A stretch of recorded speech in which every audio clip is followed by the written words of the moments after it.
Hi guys, so got home from work about an hour ago. This giant trailer that we've made into a chicken house, we've moved it. We're moving it around this paddock. This is the top paddock that had the goats in up until a couple of months ago. They're now in the little bottom paddock, and we're basically moving this flock of hens around it to keep the grass down and give it a break. Because if you can break the cycle of a lot of the parasites that your animals have by basically getting them off the ground for several weeks at a time, then it breaks the cycle of the parasites that move through their body. So it's a really good way of, keeping down worms and things like that. So that's one of the reasons why we like to give a lot of the ground big breaks as much as we can. I'm just going to milk the goats now. I'm not going to bother filming that because, you've all seen that before several times, and there's nothing really unusual about today. We're just going to do the usual job.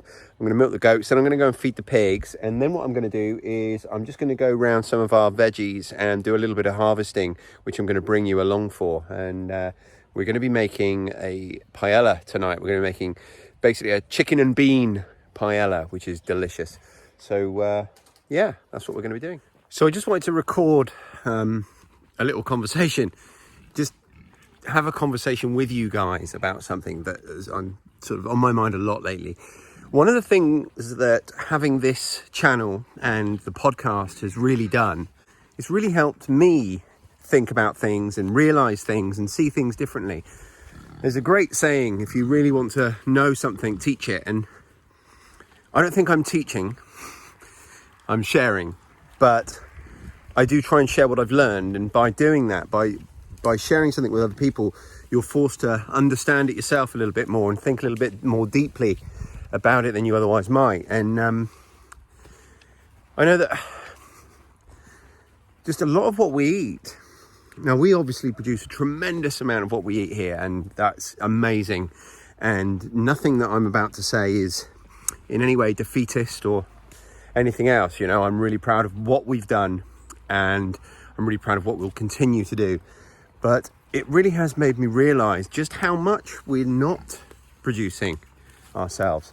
I'm just going to quickly feed the pigs and then we'll carry on this chat. So as I was saying, it's just made me realise how much we're not actually producing ourselves. Like for instance, this evening, we're going to have paella. Now, we're going to use meat that we've raised ourselves and all the vegetables we've raised ourselves. But the rice we're buying from a shop. And there's nothing wrong with that. There's absolutely nothing wrong with that. But the other day we cooked a huge bolognese, and one of the motivations for that was so that we've got something to fill our courgette boats. Courgettes are what we in the UK call a zucchini for you guys in the States. But the first meal we had with it wasn't courgette boats, it was a very, very familiar spaghetti bolognese. And of course, the pasta is something that we're buying from the shops. Now, when we're having a potato-based meal, then usually we are looking at a plate of food that we've produced either completely ourselves or substantially ourselves, almost completely ourselves. But there's quite a lot that we're not actually producing. So it's just made me become more aware of that and become more aware of how big a disparity there is between the ability to grow everything you're going to eat and being able to have what we would all consider a standard diet, a usual, healthy, enjoyable, varied diet. And I suppose that's what I'm talking about. It really is the varied part, because we could easily have a healthy, nutritious, and indeed delicious diet, but we would be relying so heavily on potatoes that it wouldn't necessarily be as varied as we might like. So I don't know where I'm going with this beyond the fact that I just wanted to raise this with you, because in so doing, I'm raising it with myself, and I'm sort of putting a flag in this conversation as one that is to be continued. I think we need to, as a family here, we need to look in look into the idea more of growing some more grains. I don't think rice is something that is really feasible. No, when I say it's not feasible, it's possible. It's possible to grow rice here, but from the videos I've seen online of people attempting it in our climate and on this island, I just think the work involved and the space involved and everything else versus the yield is not something we're going to ever really be able to try and commit to. But grains are something different. So I think I'm just putting a flag in this conversation really as one that I need to look into a bit more, and maybe it's one we'll discuss on a future podcast. The idea of growing grains for cereal crops and flour and things like that. It's not something I've looked into enough. So there you go. That's the purpose of this conversation.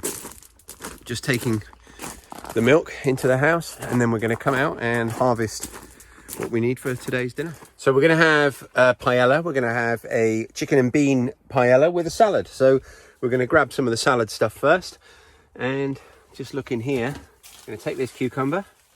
Goodness me. In fact, there's several that are nearly ready up on those two plants, and then we've got a couple of whoppers down here. So Jesus, I think I might have to take one of these as well. That might do a little bit longer, but that one's definitely, oh my goodness, there's several. Yeah, so we're going to take these two cucumbers. It's going to be a very cucumber heavy salad, but that's okay because cucumber is delicious.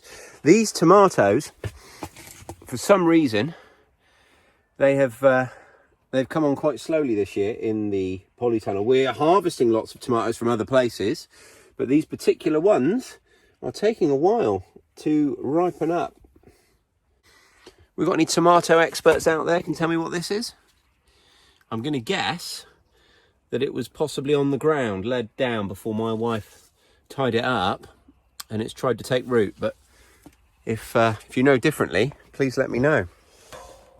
This has really taken off in the last few days, so this is going to be absolutely heaving with beans, and lots more to come. Look, these aren't mature yet, but they're going to be any second. So my wife and son harvest this plant every day, which is why there's not lots of really big ones, but that's okay because they're actually more delicious when they're younger. So I'm going to take some of the younger ones and they'll be perfect in our dinner. I'm going to take some of this spinach here, and this spinach is going to be for in the paella and as the salad. So the smaller leaves, like these guys, are delicious just in a salad, and the bigger leaves we'll chop up and put into the paella. So we'll grab some of these now.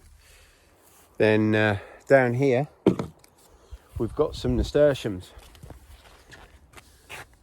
and I'm going to take some of these leaves for the salad as well as one or two of the flowers. Just a few leaves and petals sprinkled on the top of the salad is going to make it look amazing. Quite a lot on this wigwam here, so we're going to harvest these. And now we're going to harvest some of this rainbow chard. This beautiful, beautiful plant. We're going to take a couple of stalks of the yellow, a couple of stalks of the red, and a couple of stalks of the orange, and we're going to include that in our dish tonight to give it some lovely colour. Okay, next up, we're going to take some of these Egyptian onion bulbs. These guys here. You use them just like regular onions, they're just smaller. And here's one I've just peeled. And I can tell you, it really packs a punch. So you're going to get as much flavour out of these four little guys as you will a big onion. So we're going to harvest maybe 6 of these, put 4 in the main dish, and then a couple in the salad. What else? We need some courgette. So courgette is another one of the plants that's going to go in the paella and in the salad. So to put it in the salad, we use basically a potato peeler to slice it into really, really thin slices, and it's delicious and it looks delicious. So we might take, let's have a look. We've got several that we could take. I think for the salad, it's quite important that we get quite a small one. So we'll go for this guy down here. It's going to be nice and tender. The few that are up here, there's 3 or 4 up here that are a bit smaller that we might leave to grow on. So I think we might just end up taking the 2 yellow ones But we've got plenty of green, so I'm okay with that. We can go for yellow. And actually, I think we've got some in the house already from yesterday, so we're doing okay. And then there's another little bean section to harvest from at the back here, and then that'll do for today. That'll be enough for our dinner. These are scarlet runner beans. So these guys are going to be perennials.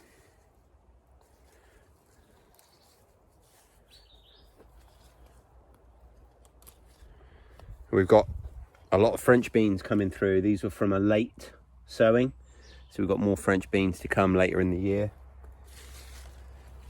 But I think we didn't have the best start to the year here for any of our vegetables, and it's just starting to come together now, and I'm certainly much happier than I thought I was going to be if you asked me just a week or two ago. This is obviously for our dinner this evening. If you're wondering why it looks like there's not much to harvest, my wife and son, they basically come out all the time and harvest these plants. So it's only when I'm coming out to harvest for a specific meal that I will come out and harvest. My boy, he eats the beans straight off the plant, and and the same with the cucumbers, you know. So, you know, we've got plenty in the house, but they are regularly harvested. One thing I forgot, actually, I'm going to grab a couple of peppers from in here to go with both the salad and the paella. So these guys here, all we had them marked as was peppers, so we weren't sure if they're spicy or sweet. And this is the first time I'm trying them. Okay, that's a sweet pepper, so that's good. And these bell peppers down here, they're supposed to go red, and so we're leaving them on the plant for now at least. So for salad greens and lettuce and the leafy salads, we've got all that already in the house. We grow that on a windowsill and sort of cut and come again. We do have others planted out here just the other side of the courgettes, but we don't need to take any more in. Although I will, I think, take a beetroot, because we love beetroot in my family. We love it sliced up finely and added to our salads. And I know that there's a big one down here. We've got a couple of rows back there. We've already taken out 2 rows, and that's the next lot of succession planting, which isn't quite ready yet, but we'll take this guy, and then that'll do it. So as always, please do press that like button, subscribe to our channel, and leave us a comment down below. It makes a big difference to us. It really, really does. Everybody says it, but I mean it. You know, it does make a big difference, a huge difference to our channel. So please do those things for us. We do appreciate it. And if you think you know someone else who might enjoy our channel, then please share it with them. That's probably the best thing that you could do. If you shared our channel with someone on social media or wherever it is you talk online, that's probably the best thing you could possibly do for us. And as always, we'd really appreciate it. So until next time, speak to you soon.